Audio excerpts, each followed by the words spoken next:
everyone, and welcome to the Brentwood Baptist Leadership Podcast. I'm Stephanie Prince.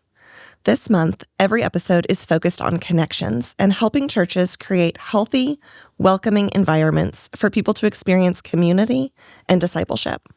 These conversations are all leading up to the Elevate Church Conference on September 21st and 22nd, 2026. Today, I'm joined by Kiefer Johnson, and we're talking about first impressions and what it really means to be a welcoming church. Let's jump in. Hi, Kiefer. Thanks for being with us today. Yeah, it's great to be here. Let's talk a little bit about first impressions. Yeah. So it is the first impression. Why is it so important? Yeah, the first impression when you walk into the doors of our church. When I think about our guest services team, as we call them here, and think about first impressions, a lot of times the group I'm thinking about is the people that maybe haven't been to church in a decade or maybe have never stepped in the doors of a church. And what are they experiencing? As they're walking in, there's probably some uncomfortability. There's probably some desire to get back in their car and go home. And so those first steps on campus when they're, walking through the parking lot and walking into our church and getting their kids in preschool or finding a bathroom, those are all such important things that before they step into that service, they feel welcomed and we can kind of remove some of that uncomfortability for them. And so that's a lot of times who I'm thinking about and why it's so important to have those first impressions. Yeah. I once heard a study that people make decisions within the first couple seconds. I know anything ranging from 7 seconds to 90 seconds. And they're figuring out, do they belong here? Yeah. And so I feel like that's such a key part of walking in the door and being welcomed and greeted. Just like you were saying, especially for those who are nervous about coming in or it's their first time walking into this building. Yeah, absolutely. Yeah, I know you hear, horror stories about people not being able to find a parking space or having trouble navigating the parking and just leaving, right? Yeah. And so it is so important, those first few steps and impressions. Yeah, what are people actually noticing when they first come on campus? Yeah, so at this campus in particular, what people are noticing is the size, right? They're driving into this parking lot and they're like, it's huge. Where do I park? And then normally I always say you can tell a first-time guest because they walk in and they go, whoa. And you're like, okay, it must be your first time here.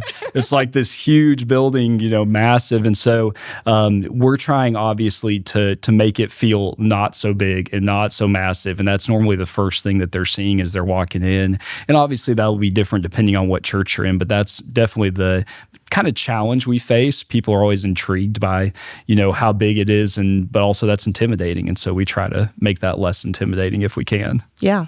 Yeah. That's awesome. I feel like churches of all sizes too, it's the simple questions of like, where's the restroom? Where's the worship center? How do I get there? They're looking around because they don't know where to go. Yeah. It's that bewilderment, right? Even if you're in a small building, you might walk in and be like, okay, where do I go next, right? Mm-hmm. Where am I going to worship, or where am I going to drop my kids off, or just like kind of an I don't know what to do with my hands moment, right? Like, where do I go? What do I do? Uh-huh. Yeah.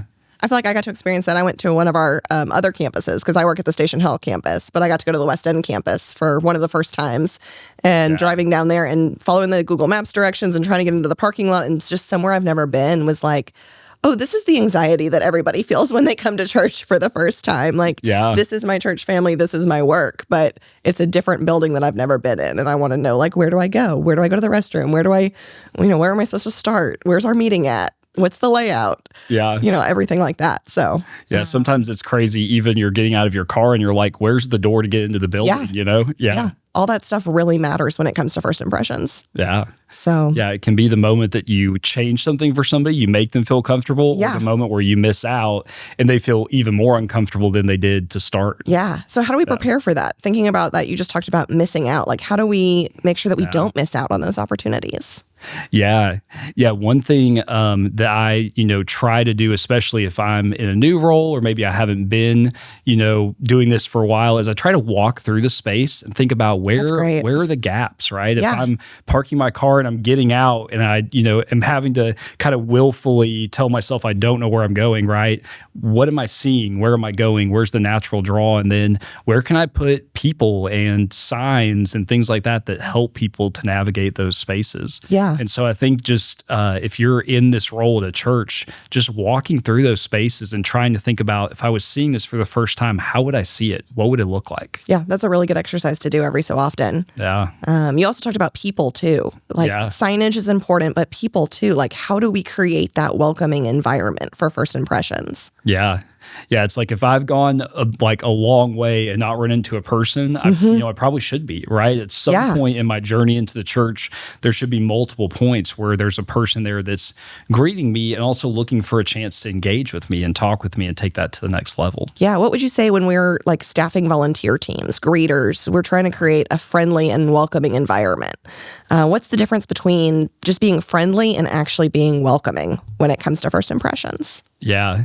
And I think that is such a huge step is, how do we go from just being kind, being warm to actually like being welcoming and bringing people in? And the word I've thought about a lot recently with that is just being invitational. Like, how are we inviting people deeper into the space? And that could be as simple as like, hey, do you know where you're going? Can I help you find your way? Or it could be, do you want a cup of coffee or water? Or if we are, sensing that they're comfortable, we can ask them about their life and who they are. We can ask them if they want to join a small group. These are ways that we're inviting people in and in a very genuine way, right? Like, we want you to be part of our church. And so how do we take you from whatever stage you're at to actually like inviting you into not just the space, but the life of the church? Yeah, that's so good. Yeah. So I think that invitational word is what, to me, it takes it to the next level. Am I just being nice to you because I have to be nice to you? Like, oh, I'm a greeter, so I have to be nice to you. Or like, do I actually want to know you? Yeah, or because you're just a nice person. Yeah, exactly. Because I feel like friendly is all about us. Like, I can be friendly and still not be welcoming. Yeah. Our greeters can be friendly, our people can be friendly, and yet we're still not a welcoming church. So like, how do we balance that, or how do we encourage a culture of invitation? Yeah. Yeah, I think it starts with just being intentional too in that space. Thinking about our greeters and people like that. A lot of times they may be noticing their friends, people they know, right? That's kind of where we naturally drift to. So being intentional to notice those people that look lost or don't know where they're going. But then when it comes to building kind of a culture of hospitality in the church, I always encourage our greeters, ushers, parking lot people that, when you are loving on someone who's walking through our doors, even if it's someone that's been to our church 10, 20 times, that hospitality can be contagious. And so it's like, how do we give that same treatment to every person that's walking in? How do we over time get to know them, right? If you've greeted at the same door, likely you're seeing the same people over and over again. How do you get to know their name, get to know what they do for a job, what their life is like? And then as you're doing that, getting to know them, it's going to be natural for them to turn and to get to know other people. Yeah. And I feel like too, like first impressions are so important. And obviously that's what we're talking about today. But the first impression is trying to get them to come back for a second time. Yeah. And then that second time is really like, am I seen? Am I known? Am I welcomed? Is this an environment where I want to belong and grow and could see myself belonging and growing? And that's kind of the trajectory of, I would say, our like intentional pathway into connection. Yeah. Yeah. Because really, if we were nice and someone had a great time, but they never came back, we didn't really accomplish what we didn't win. Accomplish, right? Yeah. Yeah. Yep. So when we think more about like environments, like creating a culture, but creating an environment that's welcoming too. We talked a little bit about people, but let's talk now about like clarity, signage, kids check-in. Like, how important are all of those kind of behind the scenes details? Yeah, I think again about like walking through the space and like if you're going through a parking lot and the parking lot splits, how do you know where you're going, right? If you're walking into a building, what are the things you're thinking about? Are you thinking about where is a restroom? Are you thinking about how do I check my kids in for preschool? Are you thinking about even where do I go for worship? Some churches you might walk in and be right in front of the sanctuary or worship center, whatever it is, but other times you might have to go down a hallway. And so thinking about where people need to be or want to be and then how to get them there. And I think that signage, like you said, is so important because yes, we want to put people in as many places as we can, but that's not always possible, right? And so we want to be clear and, they say clarity is kindness, right? Yeah. And I think that's very true with signage. Helping people get where they need to go is a kindness. Yeah, that's good. What about blind spots? Are there places that we just become so familiar with in our own environment? What do you think our biggest blind spot is when it comes to atrium or connection kind of first impressions?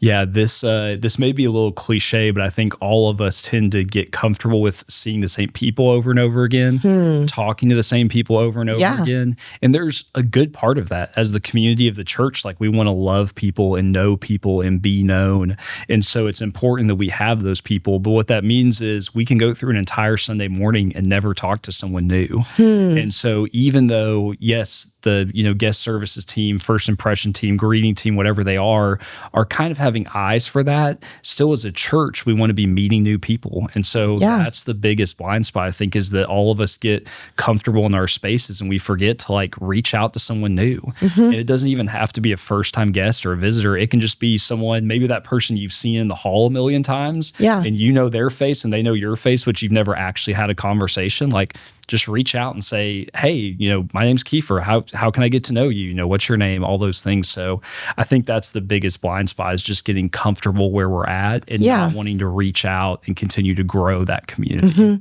As a connection minister here that's in charge of guest services, it's, kind of helping cultivate that team. How do you encourage your volunteers to have that same mindset and be on the look, or, meet new people, get to know people's names?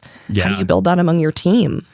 Yeah, I think it starts as simple as just having eyes to see, right? Even praying for those opportunities, right? Yeah. Hey, Lord, give me eyes to see those people. And then it's like, when you have an opportunity, like, go above and beyond. And so if somebody says, hey, where are your restrooms? Don't just like say, oh, they're over there. It's like, walk with them. And while you're walking, say, hey, what's your name?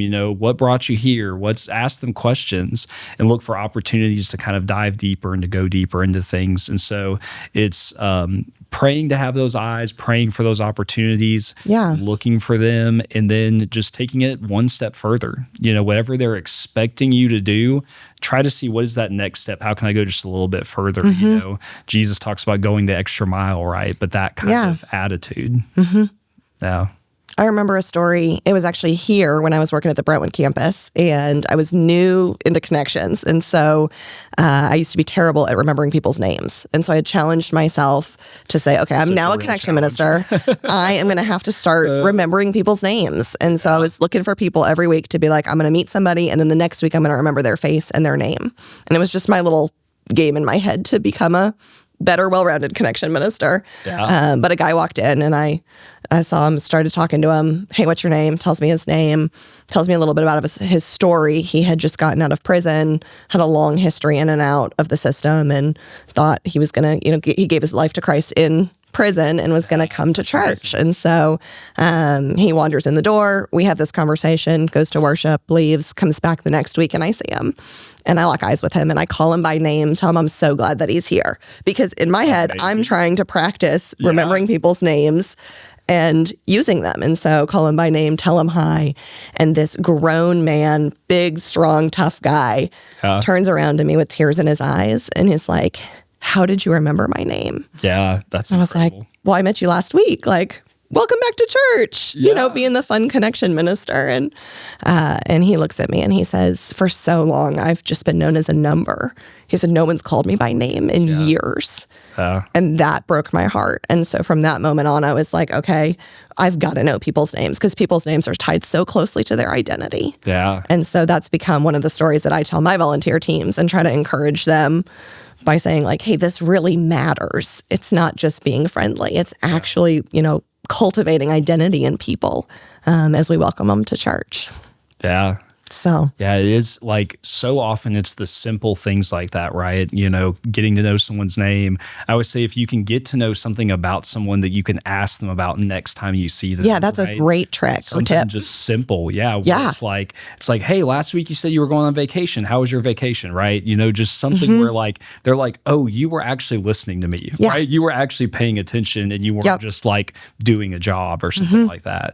So yeah, that's an incredible story. I was talking to somebody one day about what do they look for in a church, like if they're going to come back or not. And they were like, I just want to know that I'm seen when I'm there and I'm seen when I'm not there. Yeah. And was like, whoa, okay. So yeah, it's not just about noticing and that they've been there, but like knowing, hey, they were on vacation last week, or hey, they're helping out with a sick parent and going to be gone for a little while, and then seeing them again, or making sure that they feel welcomed back when they come back.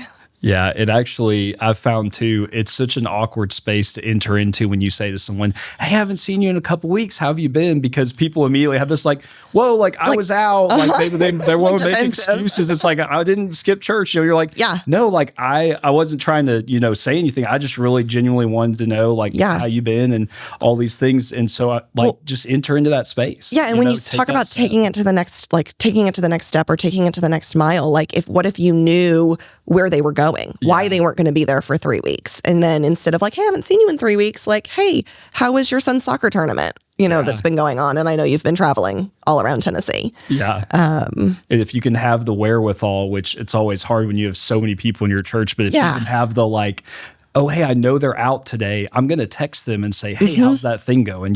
Whatever little small step you can take that direction makes a huge difference. Well, and so much of that, some of that falls on us as the ministers, but it falls on us to create the culture among our teams so that our people, both our volunteers and our congregation, live that out, that they practice that too.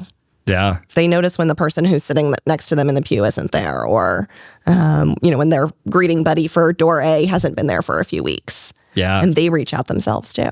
Absolutely. So, okay, I think a little bit about that transitions into us talking about consistency. So what does consistency look like in first impressions? How does that create trust in the church? Yeah, I think when I think about consistency and relationships in the church, I oftentimes will tell people once I'm comfortable with them and don't think that they're going to get, afraid of this, but it takes us a long time to build community. It just does take a long time to get to know people. And so having that consistency is huge because someone's not going to feel known in their third, fourth, fifth visit to the church. It's going to take maybe a year, maybe 2 years before they're known. And so you're building those links all along the way.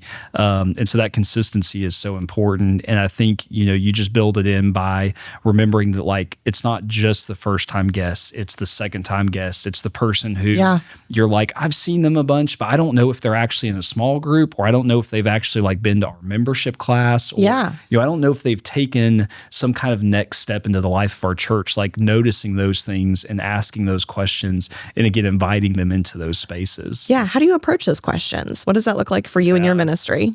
Yeah. I think for me, it is just learning who you are, learning what that next thing is that you feel comfortable doing. Because we're not going to all feel comfortable maybe walking up to someone and saying, hey, you've been to our church 2 or 3 times. Do you know the gospel? Like, you know what I mean? Like, you may not feel comfortable with that, but you can take that next step in that invitation. You can say, hey, have you met some people? Like, do you know people at our church?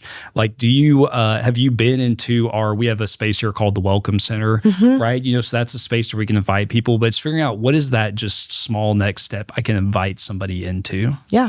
That's really good. And I feel like that consistency over time is what builds trust. And then it's like, oh, there's people talking to people here. Like there's consistency in the way that I'm welcomed. There's consistency in the way that people are asking genuinely, how am I doing? Or what am I reading in scripture? Or what's the Lord doing in my life? Or have I met people? And then that consistency is what kind of is the on-ramp to that community. Yeah. And, I haven't thought about it until this moment, but I don't think it hurts to even formalize some of those to say, hey, greeter, here's some ideas for next steps you can invite people into. Yeah. Here's the next step. And then once you get them there, here's the step after that, to even formalize that a little bit. Obviously, you don't want to make it like, something that's scripted, something that feels like it's just, people are just asking you because they're supposed to, but giving ideas about, hey, here's maybe 5 questions you can ask someone who you've seen 2 or 3 times at the church, but who, maybe needs that kind of next push, that next step. That's a really great idea. I'm going to incorporate that into my own team training. I don't think I've thought about actually giving some ideas to our teams that are like, here's some tangible language around this of what to ask next. That's a really great idea. Yeah. And why is all this so important? I feel like it ties back spiritually. It's not just about creating a, well-lit people standing there smiling, saying hi space. Like there's actually a spiritual component to hospitality. Yeah. Tell us a little bit about that importance. Yeah, because ultimately, I think we all want to be part of a community. You can see that in things like CrossFit culture. You can see that in like people that are involved in pickleball is huge right now, right? People want to be in a community. But like you're saying, if all we're doing is just building a bigger building with more people that gather every week, that doesn't quite get us where we want to go. And I think as we're inviting people into the church, we have to remember that role of being ambassadors for Christ.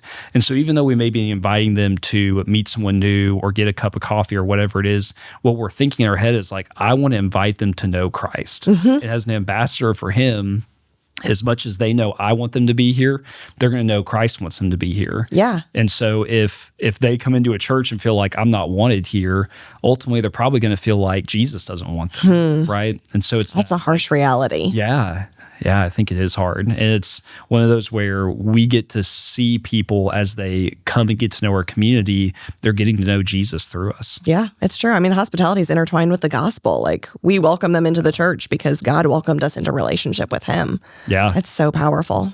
Yeah. And ultimately, all of us either, at some point in our lives or maybe currently feel that tension of like, I'm not welcome because I'm a sinner, I'm broken, all these things. Yeah. And Jesus reached out to us, right, and said, hey, no, you are welcome. I'm bringing you in. Yeah. And so as people are uncomfortable walking into our church, it's kind of like, yeah, there is an uncomfortability there. And we can recognize that and say, but we want you here. We want to bring you into that. I think about that phrase, like meet them where they're at. Yeah. And so like absolutely. It takes somebody all of their strength to muster up, to get in the car, to go to a church, to walk through the doors, broken, sinful, asking questions, looking for hope. Yeah. And now they're here. They've used all their effort to get here. Yeah. And now it's our responsibility to meet them where they're at that front door, meet them in the parking lot, meet them as they're walking through and walking up and say, we're here for you. Like, we're going to walk with you through this. Yeah. Yeah. You've made it here. Can I carry you or can I like put you on my back? And yeah, absolutely. I had a friend that I knew through ministry. And so she said that for the first month, she would drive to church and she would watch it on YouTube in her car because it took everything within her to get up, get dressed, and drive to the church.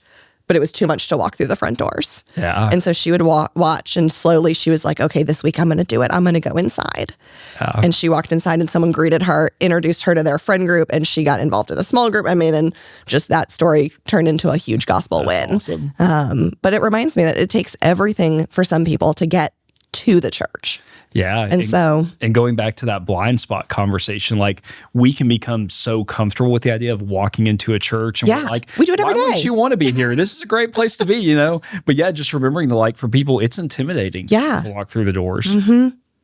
And it's our job to help guide them. Yeah. So I love First Impressions. I love Connection Ministry. Absolutely. Thanks for having this conversation with me, Kiefer. If somebody wanted to implement some first impressions in their church, they're listening to this saying, wow, I really need to put some more focus on this. What is like one step that they could take to start this process, to start creating this culture in their own church? Yeah, I think it sounds so simple, but really just like, even if you need to like get in your car on Sunday morning, drive off campus, drive into your church and think about what are the places that like there's gaps? What are the places where people are going to feel uncomfortable or not know where to go or what to do, and walk through those spaces in your church and just think through, again, like we talked about the signage, think about where does there need to be people? What does all of that feel like? And it's going to require you to kind of turn off some of that comfort. Yeah. And maybe you even, if you have someone that's newer to your church, then maybe they've only been there for a month, but they've, jumped in and gotten involved, take them with you. Say, hey, like, that's a great idea. Like, show me, what you're seeing, what you were feeling the first time you came. And that's a great way to just get started. That's awesome. Thanks so much, Kiefer. Yeah. Thanks for your input. This has been a really, really great conversation. Yeah, I appreciate you. So thanks for listening today. Small details and intentional hospitality can make a big impact in helping people feel seen and cared for. If today's conversation was helpful, we'd love to connect with you when you join us for the Elevate Conference on September 21st and 22nd, 2026. You can learn more at elevatechurchconference.com. Thanks for listening to the Brentwood Baptist Leadership Podcast. I'll see you next week.